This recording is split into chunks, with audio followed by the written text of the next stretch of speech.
The following announcement has been paid for by the WZWA Network.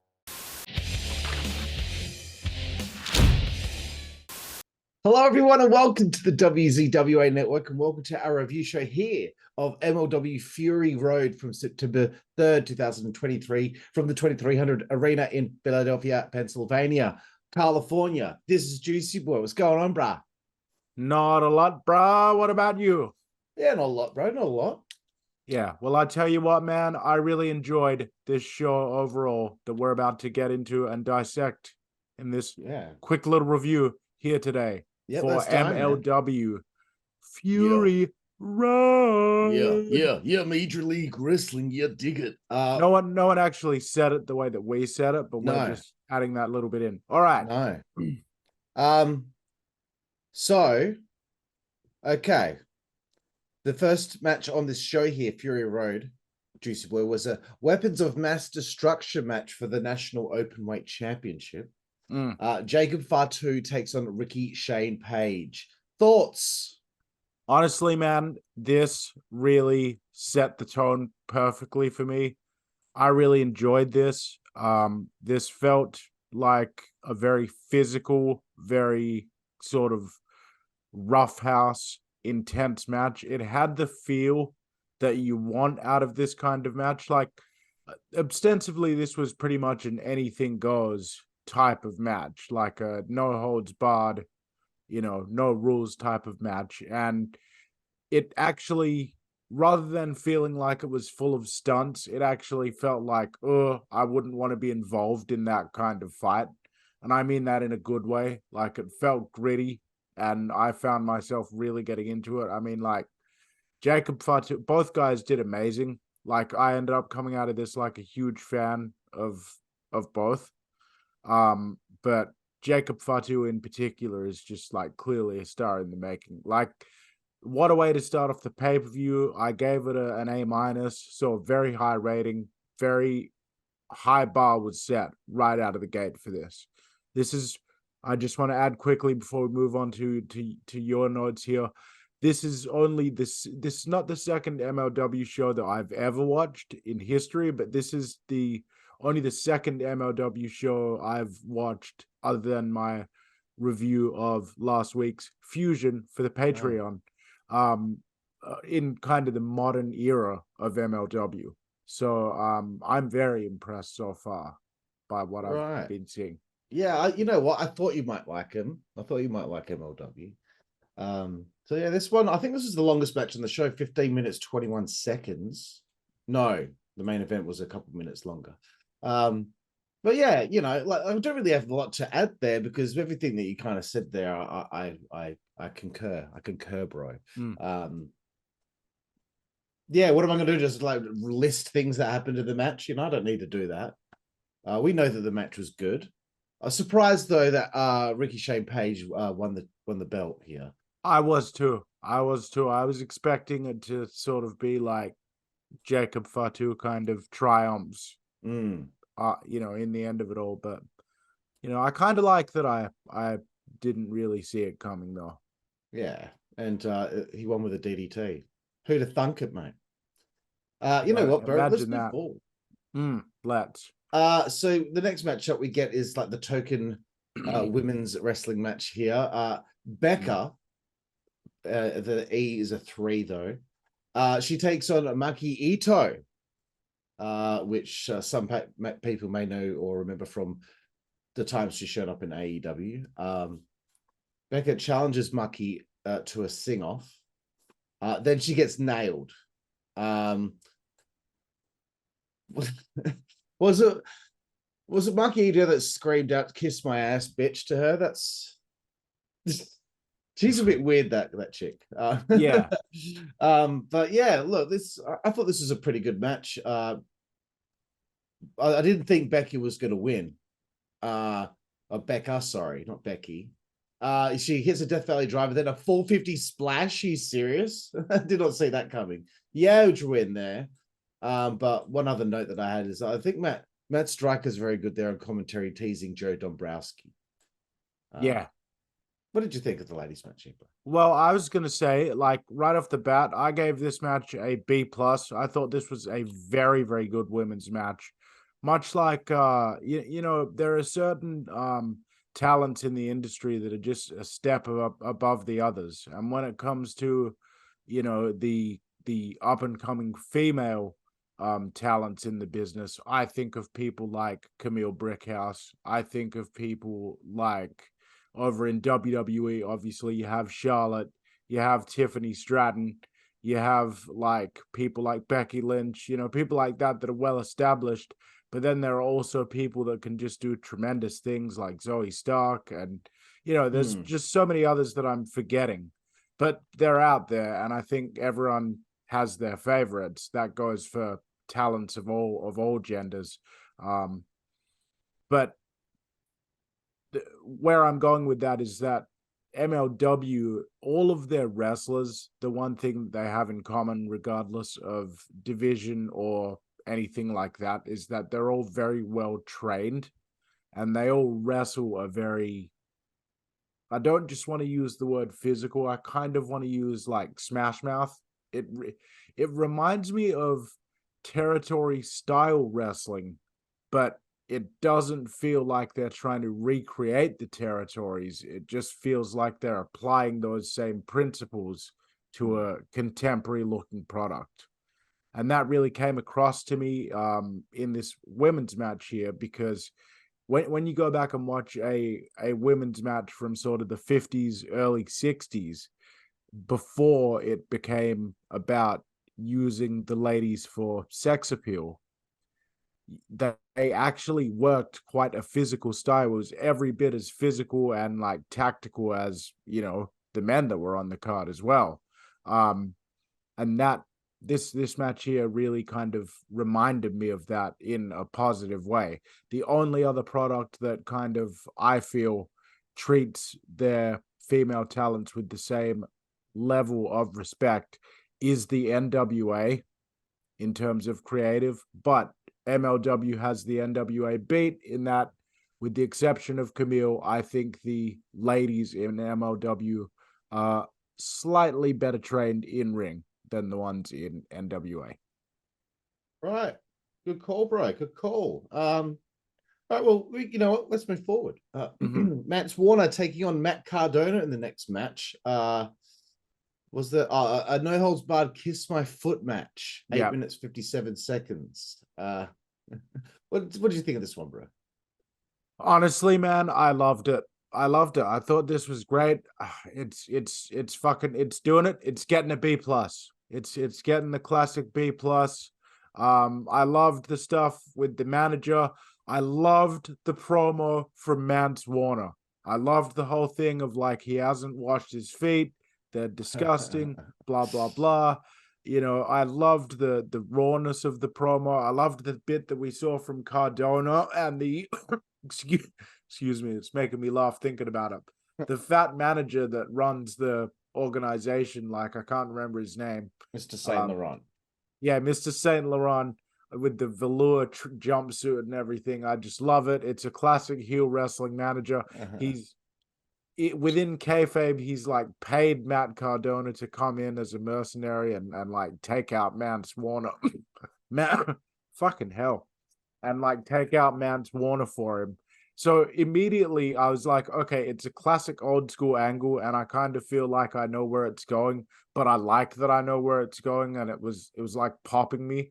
So they really did a great job of like setting up the contrast between Matt Cardona being like this hoity-toity, I spent all those years in WWE, I've got my own podcast and my collecting business and all this different shit going on, like I'm hot shit basically, like I'm married to Chelsea Green, all this different crap that Matt Striker's putting over, and in contrast to Mance Warner, who's the, you know, blue-collar country redneck. And then of course you've got Mr. fucking Saint Leroux in the velour jumpsuit, just who's a complete relentless fuckhead that everyone just wants to see get slapped. And like, that's exactly what a heel manager should do.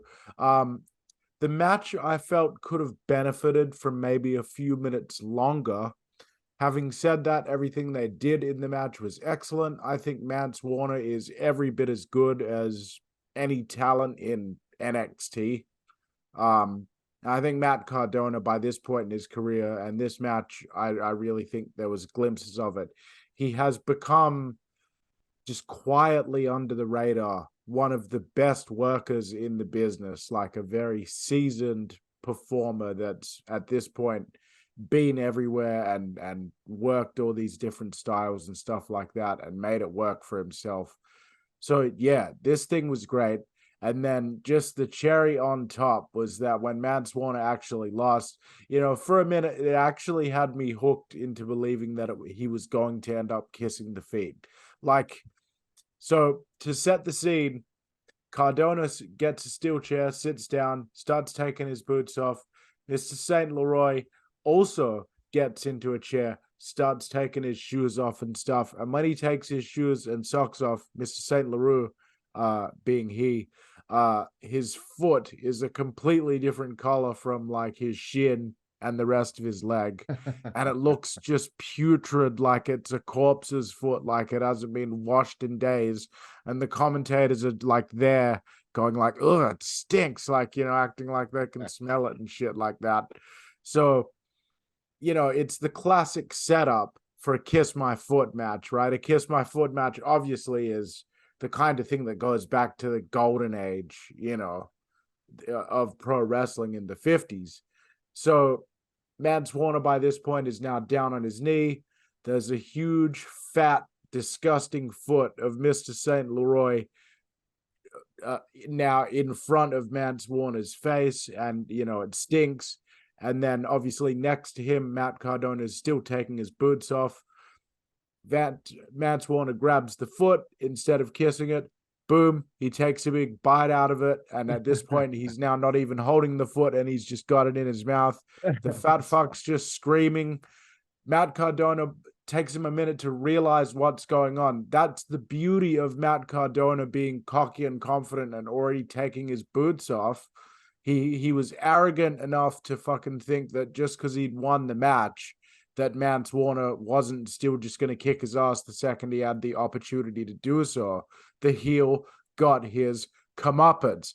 That's how you do good booking.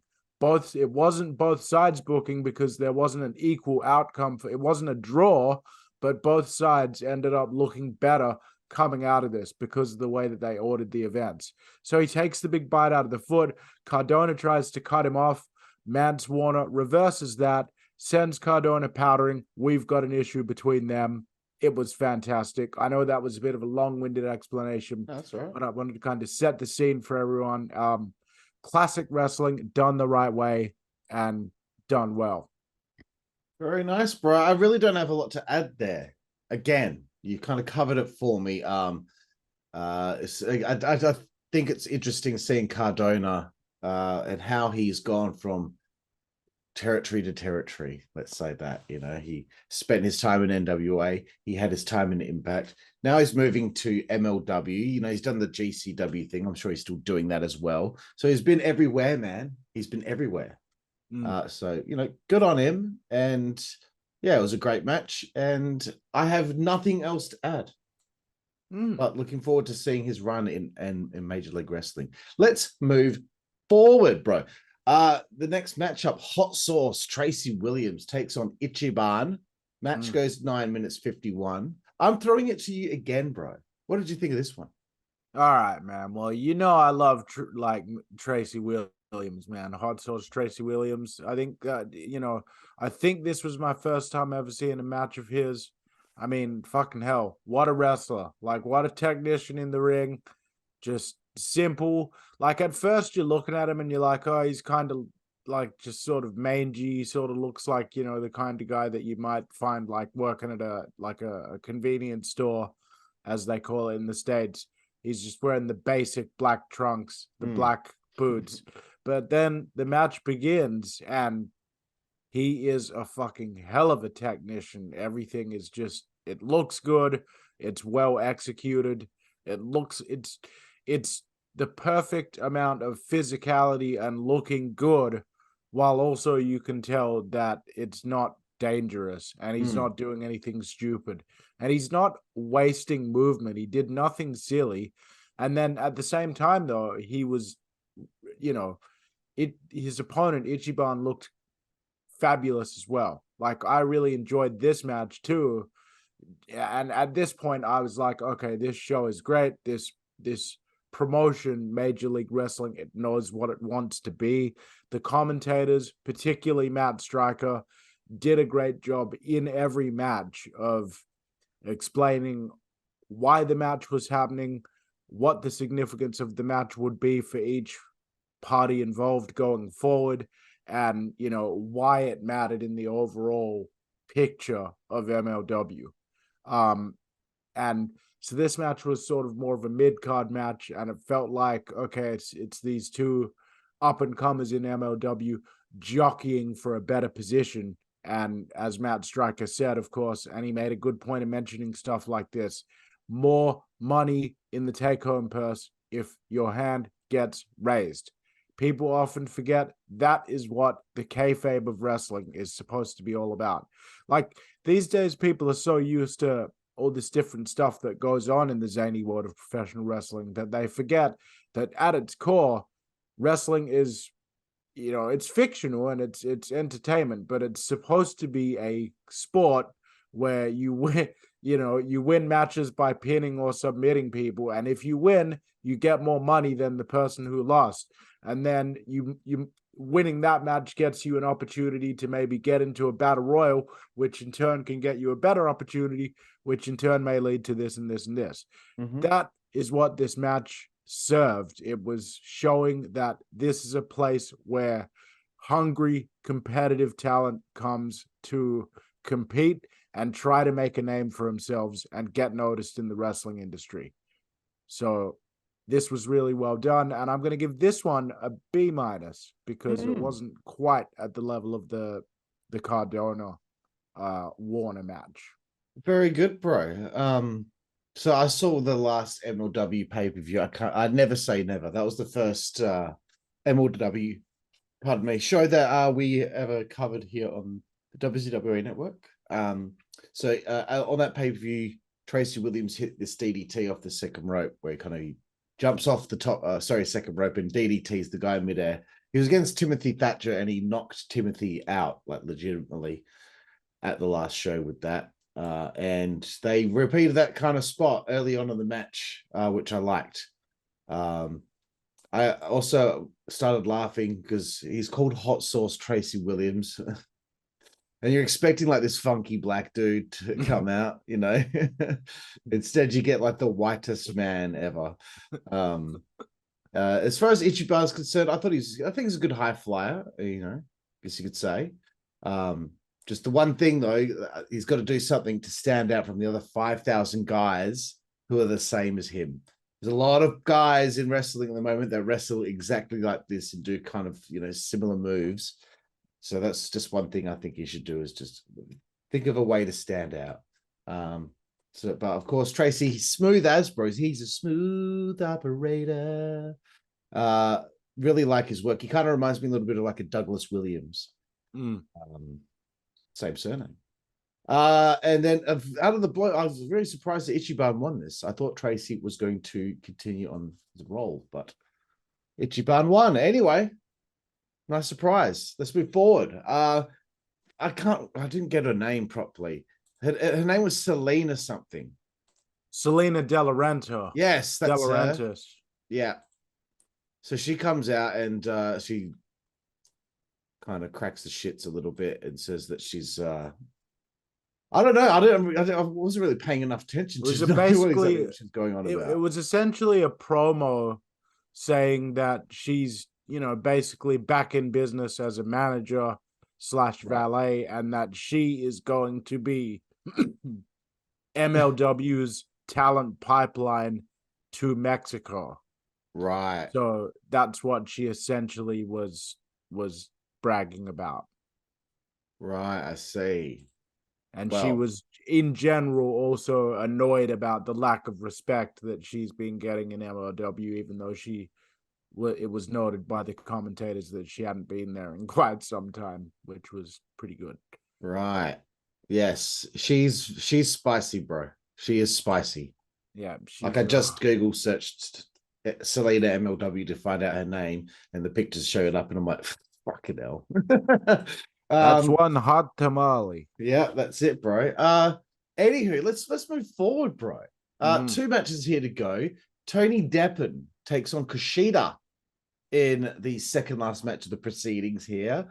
You know what I kind of noticed here? It feels like MLW draw more people than Impact. I might be wrong, It but could I have a just be the feeling that mm, I don't know, that they draw it, it more. it could be the way they organize their tapings or Mm, something like that. I'm not sure. that's true. That's true. It could be that. So, geez. My notes have been shit all review here. I apologize. My favorite thing in the match, Tony Deppen, he went up to a fan in the front row who like moved his hand out of the way. So he grabbed the fat guy's hat and threw it into the crowd. So these guys both technically sufficient as one another. Very nice. It kicked into high gear. I like that. I like when it kicks into high gear, bro. Good work, lads. A lot of emphasis on the laws of each transition and maneuver here. You know, this is really a masterclass, Juicy Boy. Kashida wins. He beats Tony Deppen here. Bro, your turn. What did you think of the second last match of the proceedings? Yeah, I thought this was a really nice breather before we went into the main event. I gave it a C plus. It was really nice to see Kushida win. I've seen him perform in other promotions before, such as Impact and in Japan. And I'm a fan of his, and I think that he fits really well within MLW, and he's charismatic as well. I like that MLW has a good balance of no nonsense and colorful type characters within its roster. And I thought this match was just the perfect little palate cleanser, as they say, before we got to the main event. Yes, I do like our palette cleansers here on the network. And also props to my good friend, Mr. Stephen DeAngelis, for his work on ring announcing duties. You can find my exclusive interview with him on the Insider's Edge podcast on this channel. Matt Striker's baby blue eyes are dreamy, bro. Yeah. I also wanted to compliment Mr. DeAngelis on his ring announcing. Oh no, because I noticed that was him. I was like, oh, he's doing MLW now, and I thought, all right, it's nice to actually have just a good old school ring announcer, because like the WWE, like their ring announcers are good, but it's a different style from just the classic type of one that. Yeah, no, I get you. I dig. It seems like these days a lot of the ring announcers for the big companies are kind of like younger people. Whereas, you got legends like DeAngelis who can still spit it on the mic. Let's get to a main event of the evening here. Juicy Boy. Alex Kane, the MLW World Heavyweight Champion, defending against your boy, I believe, Mr. Willie Mack. 17 minutes, 56 seconds. Juicy Boy, take it away, bro. All right. Well, I'm giving it an A minus. I thought this was an excellent main event. It lived up to the build. I think that both of these competitors, they looked good coming into it. They looked evenly matched for this type of main event scenario coming into it. They both worked hard and delivered good promo work for the build-ups. The production team did well with the hype packages and stuff. Major League Wrestling, pun intended, actually, you can tell that it's a smaller promotion, but it looks like it's Major League in the sense that it takes itself seriously. They sort of treat themselves as if they have pride in what they do and as if they are actively, they're not pretending to be a giant promotion, but they are actively working to get there through hard work and putting on great shows. And this main event was an example of that. I thought that there was a great contrast between styles. I also thought that there was heat in this match. I got the feeling that these two actually didn't like each other, which for a match like this, it's exactly what you want. There was a flavor of heated competitive rivalry and personal dislike due to the differences in the characters' personalities. Yeah. And that is what you really want in the main event of, certainly professional wrestling, but really all the best combat sport main events in history tend to have a story behind them, a tale of contrast, a tale of like two different backgrounds or styles clashing and contrasting. And that's what we got in a lot of ways here. Obviously, Willie Mack does a lot more of the high flying stuff than Alex Kane, even despite being the bigger out of the two men and having the weight and presumably strength advantage. So it's a very interesting matchup to witness, and I thought that it was a very fitting main event to MLW Fury Road 2023. Very good, bro. Yes, I'm a fan of Mack, and I've only seen Alex Kane perform once, which was on Never Say Never. I thought this had a big fight feel between these two here. And I liked Mack dominating early and hitting that sweet dive. And it wasn't a dive for dive's sake. It made sense. But I knew Alex would not be losing this, no matter how much they try to trick me with their false finishes here. He just ended Hammerstone's huge reign, which went over 1,000 days, I believe. So Kane, I like the story of him. The story of him weathering the storm, and then he finally was able to take control. And I know you and I were very chuffed with the fact that this was a shorter pay-per-view. And not a 4-hour show, but only a 2-hour show. But I felt at this point, I felt like I wanted a little bit more. Some great near falls, of course. I did pop for Matt Stryker's comment. I believe John Dombrowski said that Willie Mack was out on his feet, and Stryker said Mack's been out on his feet for 20 years. I thought that was pretty. Just like, obviously they're friends, and he just like said it just to pop him later on. But yeah, Alex ends up retaining the belt here. What did you think of the finish? I really liked it because I didn't really expect it to go that way. So I was pleasantly, surprised by it, taken aback by it. Yeah. No, I thought it was all right. Yeah. But there we have it, bro. That's MLW Fury Road, September 3rd, 2023, from the old ECW arena. So you've now become, I guess, a new fan of MLW. You've just seen a few shows here, Juicy Boy. I'd like to know your final thoughts and rating out of 10 for Fury Road and MLW in general.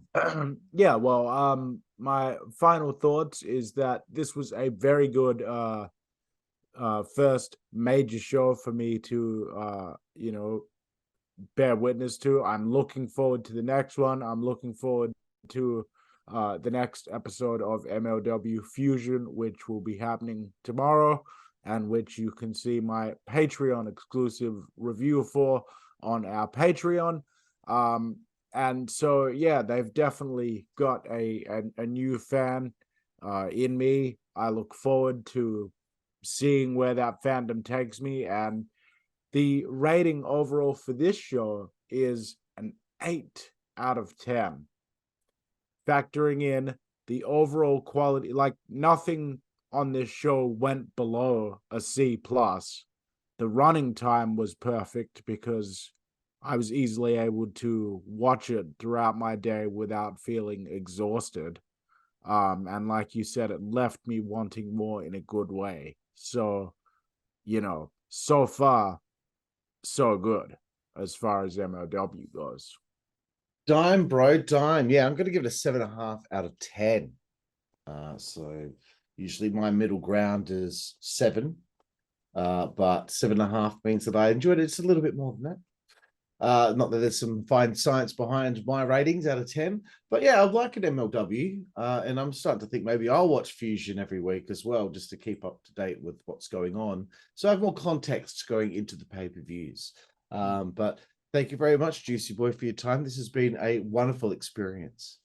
Yes, you're very welcome. And thank all of you out there for tuning in with us. This has been your MLW Fury Road 2023 review with your host, Karlifornia. Sorry, he's over that way. That way. Yep. And me, Juicy Boy. And do you want to do the honors or shall I? We'll see you down the road, everyone. Thank you. Network, that's the way we play. Good God Almighty. Network, that's the way we play. Get puppies. Network, that's the way we play.